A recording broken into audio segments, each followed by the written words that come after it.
না। আমার তো রজব আলী। বাসা কোথায়? বেড়াপাড়া। তুমি কি করো? পড়াশোনা। কোন ক্লাসে? ক্লাস 10। তুমি এখানে কেন আসছো? এই ছেলের সাথে আমার সম্পর্ক, এই জন্য। কোন ছেলে?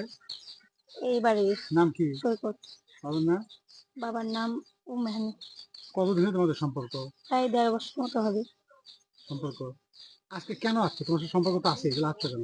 সম্পর্ক নয়, ওর ফ্যামিলির সবাই জানছে, তো ঝামেলা হচ্ছে, পরে আমাকে সব জায়গা থেকে ব্লক করে দিছে, আমার সাথে যোগাযোগ অফ করে দিছে। সেদিন চলে আসছো, এখন তুমি কি চাচ্ছ? আমার চাচ্ছি ওর সাথে আমার বিয়ে হোক। বিয়ে তো হবে, তোমার সাথে 1.5 বছরের সম্পর্ক। কি এমন হলো যে তোমার 1.5 বছরের মধ্যে একসাথে তোমার বিয়ে করা লাগবে? ওর সাথে আমার সবকিছু হয়ে গেছে। তোমার সাথে ওর সাথে কি তোমার শারীরিক সম্পর্ক হচ্ছে? হুম। হ্যাঁ, হুম। তাহলে এখন তুমি কি চাচ্ছ? আমি চাচ্ছি ও আমাকে বিয়ে করুক। তোমার বাবা মা কি জানো তুমি এখানে আসছো? জানি না। জানে না? তোমার সঙ্গে কেউ আসছে? না। এরা যদি এখন বিয়ে না, তোমার তো বয়স অল্প, তুমি ক্লাস 10-এ পড়ো, তোমার বিয়ের বয়স হয়নি, তাহলে তুমি কি করবে এখন? বিয়ে দিবে না, কি জন্য? বিয়ে করবা? হুম। সে ছেলে কই গেছে? ছেলে আমার সাথেই ছিল, ছেলে যাবে না, পরে ছেলের আম্মু আর নানা তারা দিয়ে পাঠাচ্ছে। করে দিছে? আগে বলছে ওরা দিয়ে পাঠাচ্ছে। জানি না, বলে যে সিগারেট আনতে যা, মানে এটা বলে ওরা হচ্ছে বাইরে বের করে দিছে। ছেলে যাবে না, ছেলের নানা আর মা তারা জোর করে দিয়ে পাঠাচ্ছে। ওই ছেলে কোন দেশে পড়ে? তোমার সাথে পড়ে? আমার সাথে। কোন ছেলে? সিমলা। সিন্ধি স্কুলে পড়ে?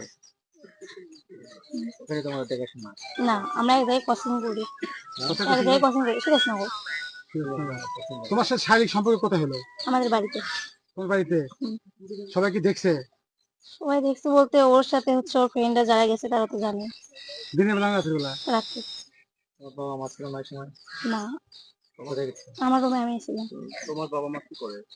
আমার আম্মু চাকরি করে। কি জানো? না, আমার আম্মু তো হচ্ছে ঢাকা? ঢাকায় থাকে।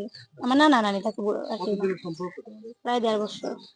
বলো তো এখানে কখন আসছো? আমি এখানে বিকেলে আসছি, বিকেলে এসে ওদের বাড়ির ভিতরে গেছি।